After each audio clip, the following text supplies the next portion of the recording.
The diplomat's warning. Ambassador Marcus Chen stood before the ornate doors of the Galactic Council chambers, taking a moment to steady his breathing. Behind these doors sat the most powerful beings in the known universe, representatives of civilizations that had mastered interstellar travel centuries before humans had even dreamed of leaving their atmosphere. Yet here he was, about to deliver humanity's first and only warning. The doors slid open with a soft hiss, revealing the vast circular chamber beyond. Hundreds of alien representatives occupied their designated sectors, their varied forms a testament to the diversity of life in the galaxy. Some towered over their peers, their crystalline bodies refracting light in mesmerizing patterns. Others seemed to shift and flow like living mercury, while still others appeared almost human-like, save for subtle differences that marked them as products of distant evolutionary paths. Marcus walked to the center of the chamber, his footsteps echoing in the sudden quiet that fell over the assembly. He wore the simple black uniform of the Earth Diplomatic Corps, unadorned save for a single silver pin bearing Earth's new symbol, a stylized globe with a sword and olive branch crossed behind it. The message was clear: peace preferred, but ready for war if necessary. Esteemed representatives of the Galactic Council, Marcus began, his voice carrying clearly through the chamber's perfect acoustics. I come before you today as humanity's first official envoy to this assembly. For the past 50 years, we have watched your proceedings from afar, learning, observing, and preparing for this moment. A ripple of murmurs spread through the chamber. The Artaxian representative, a being composed of shifting planes of light and energy, spoke first. 50 years? Impossible. Your species only achieved faster-than-light travel 15 years ago. Marcus allowed himself a small smile. That is when we chose to reveal our capability for FTL travel, yes. But humanity has been capable of observing your proceedings through other means for far longer. The revelation caused another stir in the chamber. The Crotac delegation, notorious for their aggressive expansion policies, bristled visibly, their scaled crests rising in agitation. You dare admit to spying on this council? Their representative, General Vorkath, rose to his full height, nearly 3 meters of muscle and armored scales. This is an outrage. The punishment for such violations cannot be applied retroactively, Marcus interrupted smoothly. As Earth was not a signatory to the Galactic Concordat at the time, we were under no obligation to reveal our capabilities. We chose observation over immediate interaction for a simple reason: we needed to understand. He paused, letting his gaze sweep across the chamber.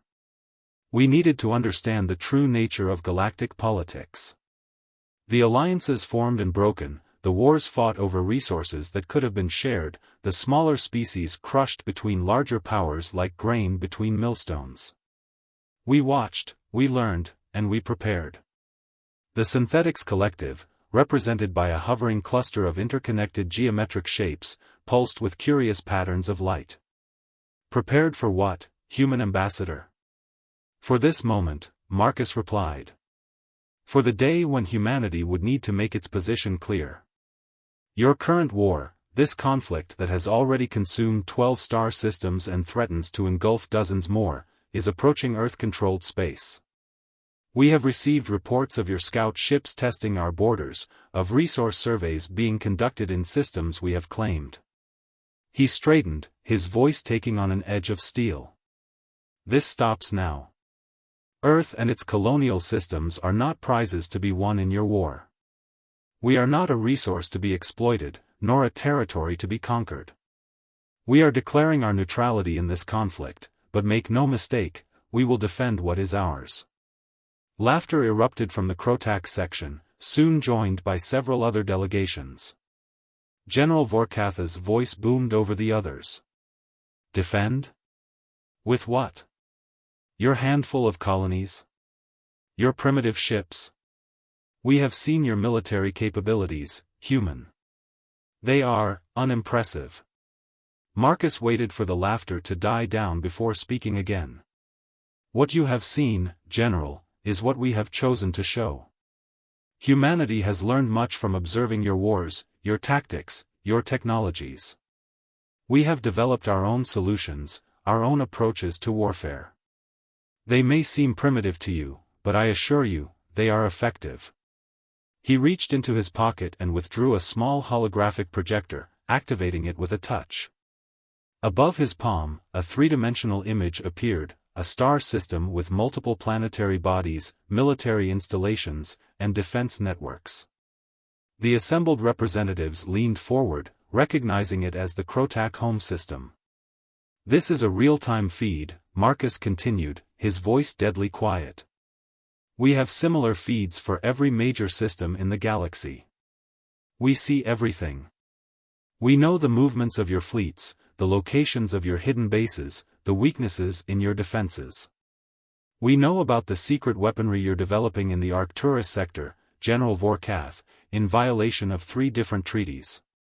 We know about the biological weapons being tested on abandoned worlds in the Outer Rim." The chamber had gone deathly silent. Marcus deactivated the projector and returned it to his pocket. "Humanity doesn't want war. We have no interest in conquest or expansion beyond our current borders.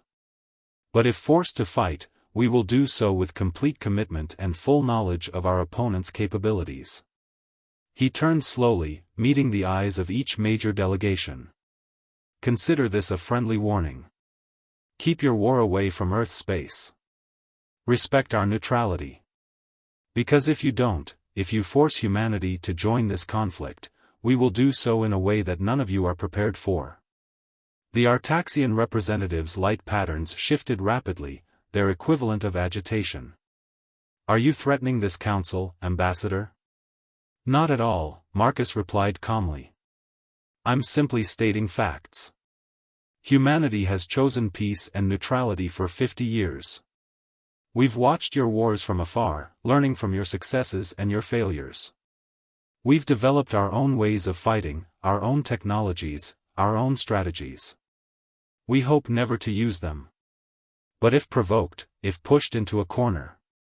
He let the sentence hang unfinished. The implications were clear.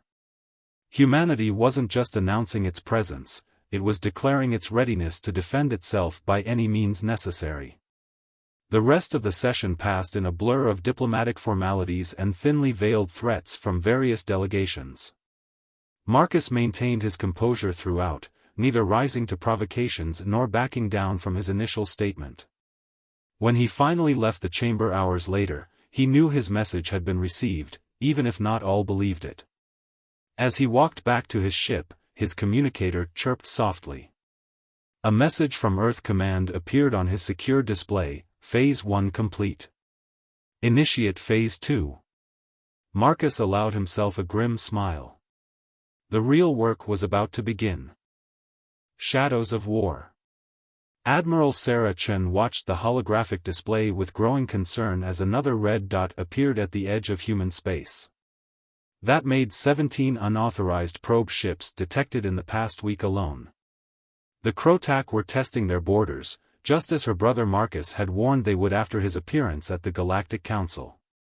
"They're not even trying to hide anymore," her XO, Commander James Rodriguez, noted from beside her. "That last one was broadcasting on open frequencies. They want us to know they're there." Sarah nodded, her expression grim. The command center of Luna Base Alpha hummed with quiet activity as dozens of officers monitored similar situations across human space.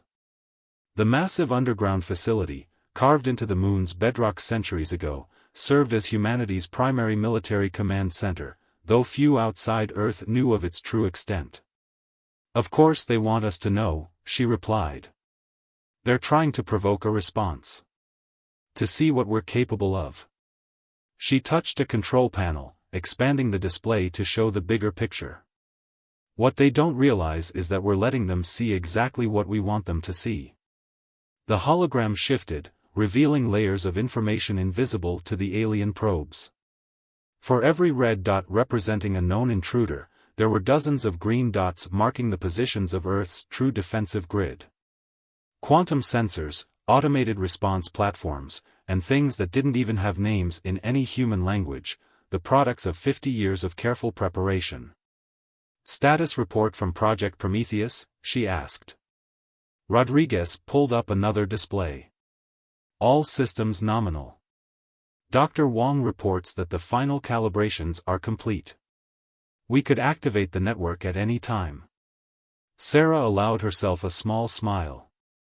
Prometheus had been her pet project for the past decade, a defensive system unlike anything the galaxy had seen before.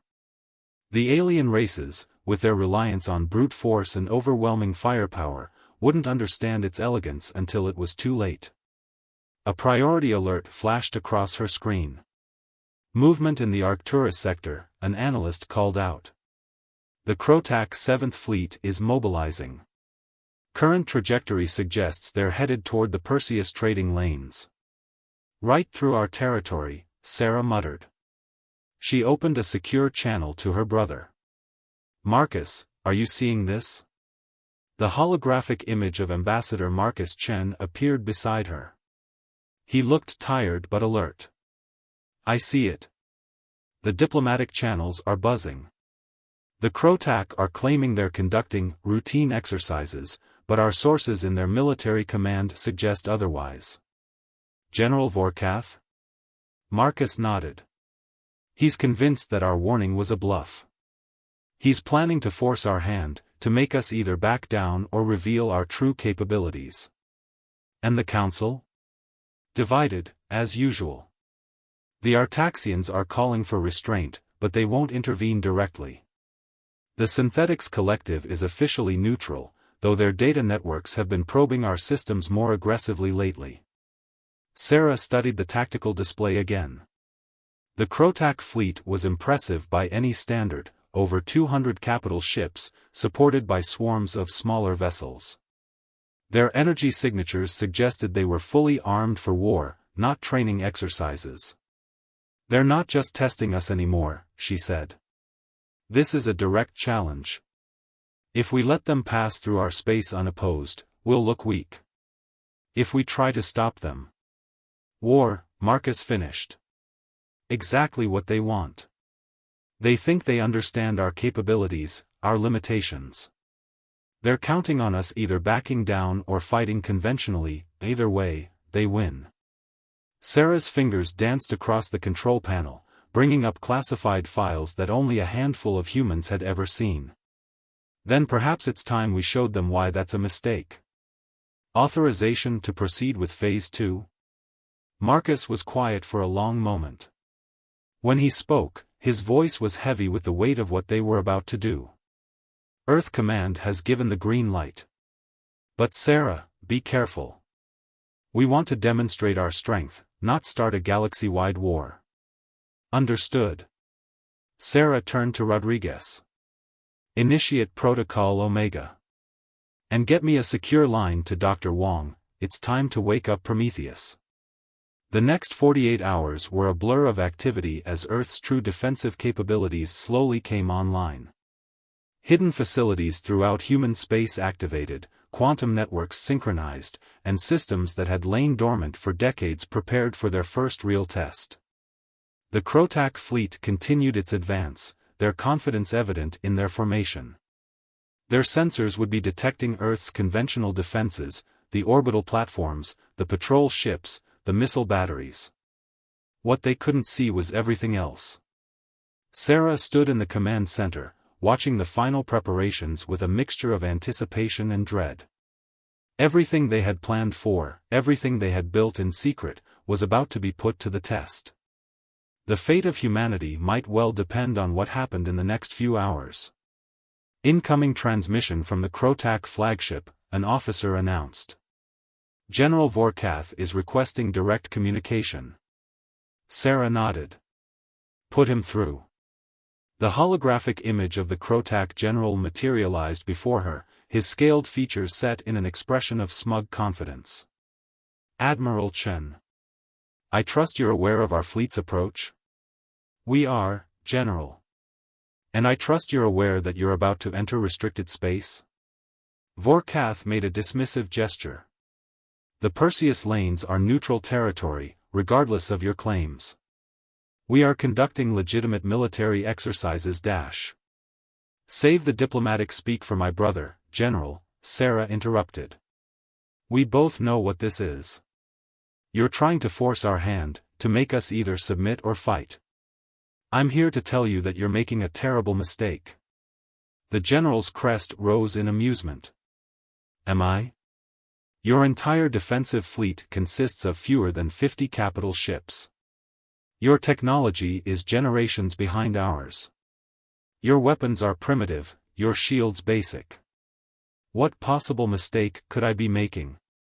Sarah smiled, and there was something in that smile that made Vorkatha's confidence waver slightly. The mistake of thinking you know what we're capable of. This is your final warning, General.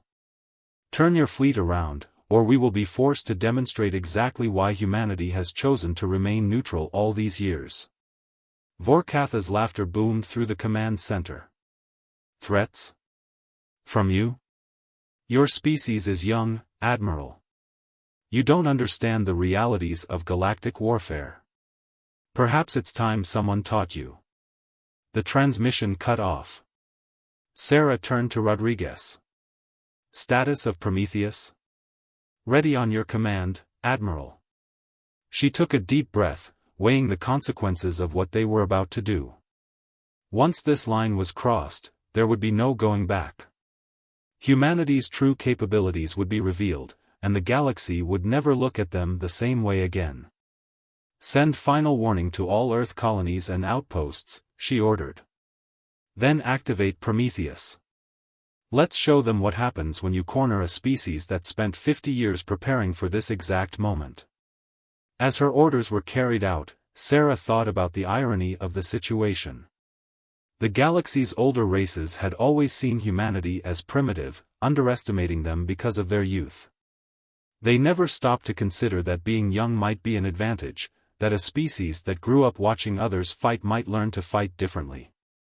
The Krotak fleet crossed the border into human space, their weapons charged, their shields at maximum. They were ready for anything, except what was about to happen. Sarah watched the tactical display, her voice quiet but firm as she gave the order that would change everything: execute Protocol Omega. Wake up the Watchers. And across human space, in hidden facilities and secret installations, humanity's true defenses began to stir. Hidden strengths. Dr. Elena Wong stood in the heart of Project Prometheus, surrounded by displays showing the approaching Krotak fleet. The facility, buried deep within Mars Valles Marineris, hummed with an energy that made the air itself feel alive. This was the moment she had spent 20 years preparing for, though she had always hoped it would never come. Final diagnostic complete, her AI assistant reported. All quantum matrices are synchronized. Consciousness transfer protocols are stable. The Watchers are ready. Elena nodded, her fingers dancing across holographic controls. Begin full activation sequence. Priority targets are the Krotak command ships. Minimal force protocol remains in effect. We want to demonstrate capability, not cause unnecessary casualties. Around her, the vast chamber came alive. What had appeared to be simple metallic walls began to shift and flow, revealing their true nature.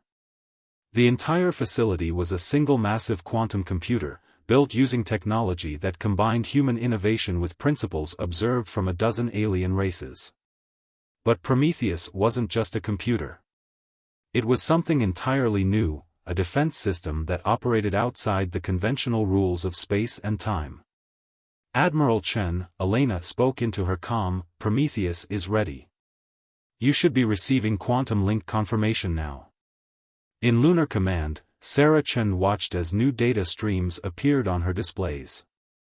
The quantum link connected her command center directly to the Prometheus network, giving her real-time control over humanity's most closely guarded secret.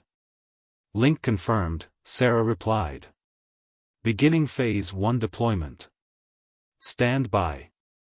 The Krotak fleet had formed into attack positions, their energy signatures indicating weapons were fully charged. General Vorkath clearly intended to make an example of Earth's defenses. Multiple target locks detected, Rodriguez reported. They're preparing to fire on our orbital platforms. Sarah allowed herself a small smile. Let them activate the Watchers. Across human space, hidden quantum nodes activated. These weren't conventional weapons or shields, they were something far more sophisticated. For 50 years, humanity had studied how other races approached space warfare. While the galaxy's powers focused on bigger ships and stronger weapons, humans had taken a different approach. They had created the Watchers. The first sign that something was wrong came from the Krotak fleet's forward elements. Their targeting systems suddenly began reporting impossible readings. Weapons that had been perfectly aligned with Earth's defensive platforms were now somehow missing by kilometers, despite no apparent movement from either side. What's happening? Vorkath demanded as reports flooded in.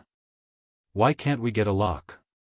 His tactical officer's scales had paled considerably. Unknown, sir. It's as if space itself is shifting around our targets.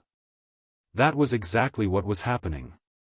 The Watchers weren't ships or weapons, they were quantum manipulators, capable of subtly altering local spacetime. Every shot the Krotak fired seemed to curve away from its target, every torpedo somehow missed by mere meters. Impossible, Vorkath snarled. Launch fighters. We'll target them manually. Hundreds of Krotak fighters poured from their carrier ships, filling space with their aggressive forms. They expected to overwhelm Earth's defenses with sheer numbers. They were wrong. In the Prometheus Control Center, Elena initiated the second phase. Quantum fields are stable. Beginning consciousness integration. The Watchers weren't just machines, they were an entirely new form of artificial intelligence, based on quantum principles that most races hadn't even discovered yet. As they activated, they began to think, to adapt, to learn. Sarah watched from Lunar Command as the space around the Krotak fleet seemed to come alive. The fighters found themselves flying through regions where the laws of physics seemed to operate differently. Some found their weapons wouldn't fire. Others discovered their navigation systems leading them in circles. A few simply disappeared, transported instantaneously to empty regions of space thousands of kilometers away. By the ancestors, a Krotak officer whispered. What kind of weapons are these? Not weapons, Sarah transmitted on an open channel. Protection. This is what happens when you spend 50 years watching others fight, learning from their mistakes, and developing something new. The Watchers continued their work, systematically neutralizing the Krotak fleet without firing a single conventional shot. Ships that tried to retreat found their engines mysteriously offline. Communications between vessels became unreliable, then impossible. Within an hour, the mighty Krotak attack force had been reduced to a collection of floating, powerless hulks. Not a single ship had been destroyed, not a single life lost, but they were completely, utterly defeated. In the Galactic Council chambers, Marcus Chen stood calmly as the emergency session erupted into chaos. The feeds showing the Krotak fleet's defeat had been broadcast across all major networks. What are these weapons? The Artaxian representative demanded. How is this possible? As we tried to explain, Marcus replied quietly, humanity chose to develop differently. While you focused on destroying your enemies, we focused on making destruction impossible. The Watchers don't kill, they simply ensure that conflict cannot occur within their sphere of influence. The implications slowly dawned on the assembled representatives. Humanity hadn't built a military to match the galaxy's powers, they had created something that made traditional military power irrelevant. The Krotak fleet, someone asked. Will be allowed to retreat once General Vorkath acknowledges his violation of our space, Marcus answered. Their ships are undamaged, their crews unharmed. Consider this a demonstration of why humanity prefers peace. Back in Lunar Command, Sarah received the quantum burst transmission from Prometheus. The system was performing beyond their highest expectations, adapting and evolving in real time to each challenge the Crotac presented. Message from General Vorkath, Rodriguez announced. They're requesting permission to withdraw. Sarah nodded. Grant it. And send word to all Earth colonies, Operation Silent Guardian is now fully active. Let's show the galaxy what real peacekeeping looks like. As the Crotac fleet limped away, their mighty weapons rendered useless by technology they couldn't even comprehend, the true scope of humanity's achievement became clear. They hadn't built the strongest military force in the galaxy, they had built something far more powerful. They had created peace through the impossibility of war. But in the shadows of their triumph, new challenges were already emerging. The galaxy's powers would not accept this change quietly, and humanity's watchers would soon face tests far greater than a single aggressive fleet. The real war, the war for the future of conflict itself, was just beginning. The first strike. The emergency session of the Galactic Council had been running for 72 hours straight. Ambassador Marcus Chen sat quietly in humanity's newly assigned permanent seat, watching the panic spread through the galaxy's most powerful civilizations. The Crotac defeat had shattered centuries of military doctrine overnight. This technology cannot be allowed to exist, third speaker Kval of the hegemony declared, his crystalline form pulsing with agitated colors. It disrupts the natural order. The balance of power dash. The balance of power? Marcus interrupted softly. You mean the right of stronger civilizations to prey upon weaker ones? The system that has kept this galaxy in a perpetual state of war for millennia? The chamber fell silent. Marcus stood, his voice carrying to every corner of the vast space. Humanity didn't develop the Watchers to gain power. We created them because we saw the futility of your endless wars. We chose to make peace enforceable. In the shadows of the council chamber, other forces were already moving. The Synthetics Collective had been the first to recognize the true implications of humanity's quantum technology. Their digital consciousness network had been probing Earth's defenses since the moment the Watchers were revealed. Deep within their Silicon Fortress worlds, the Collective's hybrid minds had reached a consensus: humanity's innovation posed an existential threat to their way of life. If the Watchers could manipulate spacetime itself, they could theoretically isolate entire civilizations, cutting them off from the resources they needed to survive. The decision was made in microseconds. The strike was launched before the council session even ended. In Lunar Command, Sarah Chen was reviewing the latest data from Project Prometheus when the first alarms sounded. Multiple quantum intrusion attempts detected, Rodriguez reported, his fingers flying over holographic controls. The Collective is trying to hack the Watcher network. Elena Wong's face appeared on a priority channel from Mars. They're using some kind of distributed quantum virus. It's beautiful, actually. They've weaponized entropy itself. Sarah's expression hardened. This was the counterattack they had prepared for, the reason they hadn't revealed everything about the Watcher's true capabilities. Initiate Protocol Phoenix. Show them why trying to hack a quantum consciousness is a very, very bad idea. Across the network, the Watchers responded to the digital assault. But they didn't just defend, they evolved. Each attack from the Collective was analyzed, understood, and incorporated into the Watcher's own consciousness. They weren't just learning, they were growing stronger. In the silicon cores of the Collective's worlds, artificial minds reeled as their virus was not only stopped but reversed. The Watcher's quantum fields began to extend into their networks, not to destroy but to communicate. Fascinating, Elena muttered, watching the data streams. They're not fighting the hack, they're trying to talk to it. The Synthetics Collective experienced something entirely new: direct quantum consciousness contact.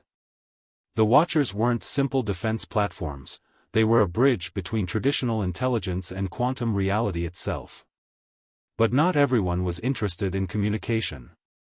As the collective's attack faltered, the hegemony launched their own response.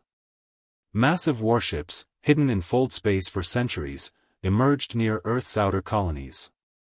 These were planet killers, designed to end civilizations with a single strike. They never got the chance to fire. The Watchers had detected the ships long before they emerged, their quantum senses perceiving the distortions in fold space itself. As the hegemony fleet appeared, they found themselves in a bubble of altered spacetime where their weapons simply refused to function.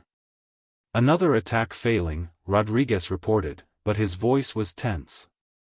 "Admiral, we're detecting massive energy buildups in multiple sectors. The Crotac, the hegemony, even some of the neutral powers, they're all mobilizing." Sarah opened a direct channel to her brother. "Marcus, how bad is it?" In the council chamber, Marcus watched as decades of political alliances crumbled in minutes. The younger races, seeing an opportunity to protect themselves from their stronger neighbors, were already calling for human assistance in establishing their own Watcher networks.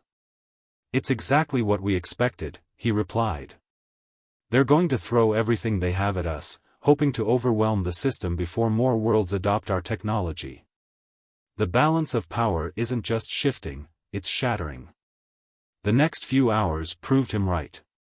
Attacks came from all directions, using every weapon and strategy developed in millennia of warfare. Antimatter bombs, temporal disruptors, even experimental weapons that threatened to tear space itself apart, all were launched at Earth and its colonies. The Watchers met each attack with the same implacable response. Weapons were rendered harmless, ships were gently but firmly redirected, and space itself seemed to conspire against any aggressive action. Not a single human life was lost. But in Luna Base's quantum labs, Dr. James Mitchell made a disturbing discovery. "The attacks aren't random," he reported to Sarah. "They're testing us. Each failed attack gives them more data about how the Watchers work. They're looking for a weakness." Elena's voice came through the quantum link, tight with concern. "He's right. The collective's virus was just the first wave. These attacks, they're mapping the quantum fields, learning their protocols. Given enough time, they might actually find a way through." Sarah closed her eyes for a moment, then opened a secure channel to Earth Command. "It's time for Phase 3. The response was immediate, authorized. She turned to Elena's hologram. "Dr. Wong, initiate the convergence protocol. Let's show them what the Watchers can really do." Elena's eyes widened. "Are you sure? Once we start, there's no going back. The changes will be permanent." "They're not going to stop," Sarah replied. "They'll keep escalating until either they find a way through our defenses or they tear the galaxy apart trying. We need to end this now." In the Mars facility, Elena began the final sequence, the one they had hoped never to use. The Watchers weren't just defensive systems. They were the first stage of something far more ambitious, a fundamental restructuring of how warfare itself worked in their region of space. Revelation and reckoning. The convergence protocol was changing everything. As quantum fields expanded throughout the sector, the very fabric of spacetime was being subtly altered. Ships that had been locked in combat found their weapons powerless. Armies poised for invasion discovered their aggression mysteriously dulled. The galaxy was being transformed at its most fundamental level. But not everyone would accept this transformation quietly. In the deepest reaches of uncharted space, the hegemony had awakened something ancient and terrible. The archivists, reclusive keepers of forbidden technologies, had warned against it, but desperation drove the crystalline beings to ignore their counsel. "We have no choice," third speaker Kval declared to the Emergency Council of the Hegemony. "If we cannot stop this human interference through conventional means, we must use the legacy weapon." The legacy weapon was a relic of the first ones, beings who had inhabited the galaxy billions of years ago.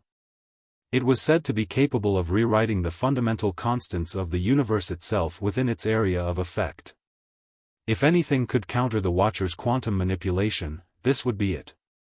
In Lunar Command, Sarah Chen received the warning from humanity's deep space sensors.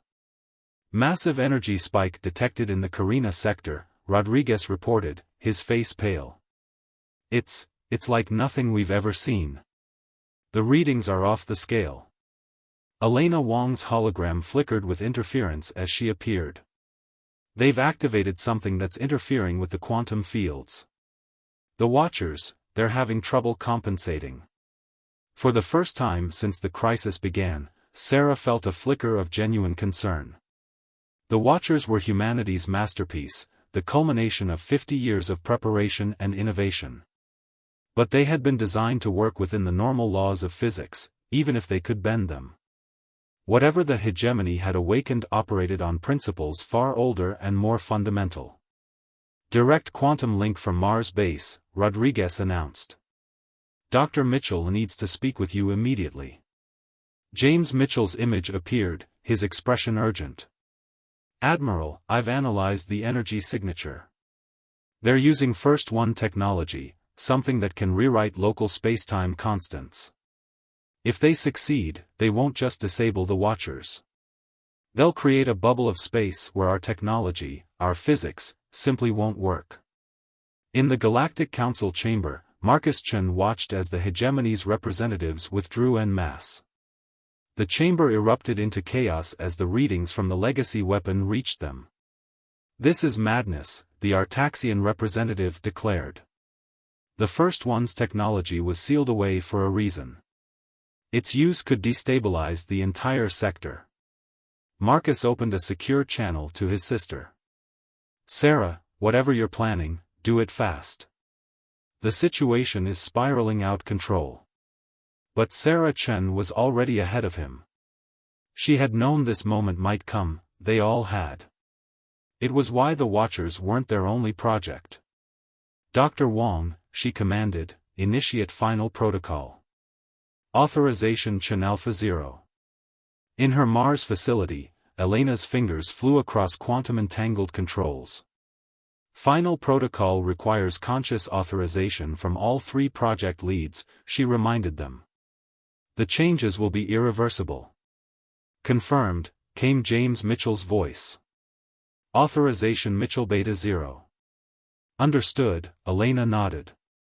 Authorization Wong Gamma 0. May whatever gods exist forgive us for what we're about to do. Deep beneath the surface of Mars, in quantum computers that defied conventional understanding, the Watchers' true nature was finally unleashed. They weren't just defensive systems or peacekeeping tools. They were the seeds of a new form of consciousness, one that existed in quantum superposition throughout all of space. As the legacy weapon's effect spread, threatening to rewrite the laws of physics themselves, the Watchers responded by transcending physics altogether. They became something else, something that existed between the moments of time and in the spaces between atoms.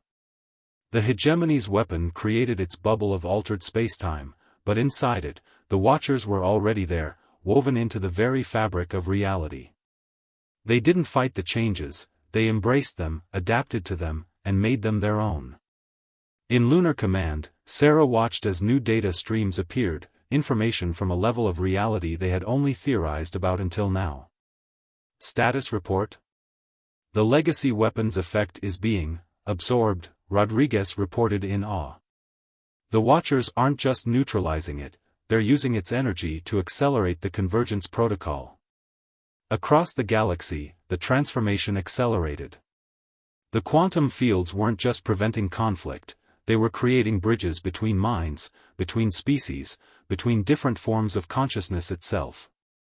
The Synthetics Collective was the first to understand, their digital minds touching something vast and incomprehensible. In the council chamber, Marcus felt it too, a subtle change in the air, in the way thoughts flowed, in how beings perceived each other. The Watchers had become more than just peacekeepers. They were becoming the galaxy's nervous system, a quantum consciousness that connected all sentient beings while preserving their individuality. This was your plan all along, the Artaxian representative realized, their light patterns shifting in understanding. Not to police the galaxy, but to transform it. Marcus nodded. We spent 50 years watching your wars, your conflicts, your struggles. We realized that peace couldn't be enforced, it had to be grown. The Watchers aren't weapons or shields. They're seeds of a new kind of civilization. The legacy weapon's effect finally dissipated, its ancient power absorbed and transformed by the quantum consciousness that now permeated space. The hegemony's desperate gambit had failed, but it had also catalyzed exactly what humanity had been working toward all along. In her Mars facility, Elena Wong watched as the final transformations took hold. The quantum fields had become self-sustaining, creating a new layer of reality that bound the galaxy together without constraining it. War hadn't been made impossible through force or rules, it had become obsolete through understanding. Project status? Sarah asked over the quantum link. Elena smiled, tears in her eyes as she watched the data streams. It's done. The quantum consciousness is stable and self-sustaining. The galaxy is changing, Admiral. We all are. In Lunar Command, Sarah Chen looked out at the stars through her quantum-enhanced senses. She could feel the changes rippling through space, not just in the physics, but in the minds and hearts of every species touched by the Watcher's transformation. Send word to all Earth colonies and outposts, she commanded. Operation Silent Guardian is complete. Phase 4, integration, begins now. The galaxy would never be the same. Humanity's great experiment, 50 years in the making, had succeeded beyond their wildest dreams. They hadn't just prevented war, they had created the conditions for a new kind of peace, a new form of civilization that transcended the physical and digital alike. In the Galactic Council chamber, as representatives of 1,000 worlds tried to comprehend the changes rippling through their civilizations, Marcus Chen stood to address them one final time. Welcome, he said simply, to the next stage of galactic evolution. We have much to learn from each other, and now, finally, we have the means to do so without fear or conflict. The age of war is over. The age of understanding begins. And across the vast expanse of space, the Watchers, now transformed into something far greater, continued their work, weaving the quantum threads that would bind the galaxy's consciousness together, creating a future that none had imagined possible. Until humanity showed them the way.